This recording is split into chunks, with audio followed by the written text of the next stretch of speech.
All right, I'm going to show you how to wedge clay in the ram's head method. First, you start with a piece of clay that's about the size of 2 softballs stuck together. You want to kind of hit it into a log shape, and then you're going to grab the log so that your palms are on the clay and facing each other. The whole time you're wedging, you want your palms facing each other and your fingers curved over the ends. All right, so I'm going to go ahead and start.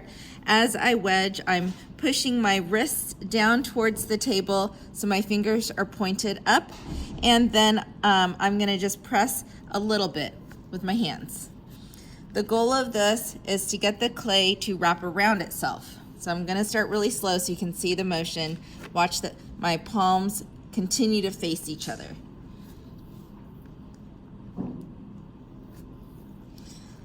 I never turn my palms to face the table. If I do this, the clay is going to start to flatten out, and you'll create air pockets in your clay where your palms are pressing into the clay. So you can start to see that a piece of the middle of the log is starting to protrude out. This is kind of how this method gets its name, the ram's head. And that's because it's got the horns on the sides of the ram and the snout in the front. So I'm going to do it full speed now. Notice that as I'm wedging, my palms continue to face each other and not the table.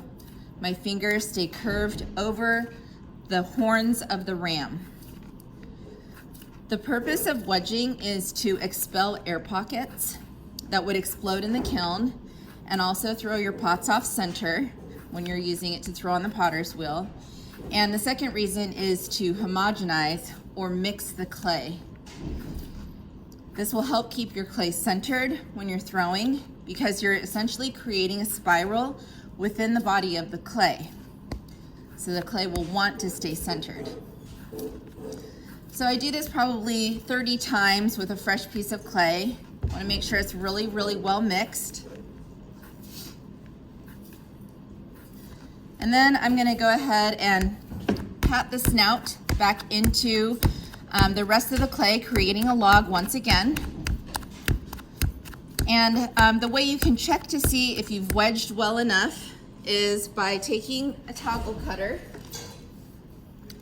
You're going to lay the toggle cutter under the log. I'm just going to pull it straight through.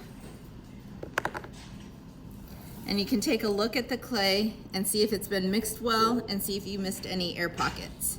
If you do see any air pockets, you can just slap the log back together and go ahead and wedge again.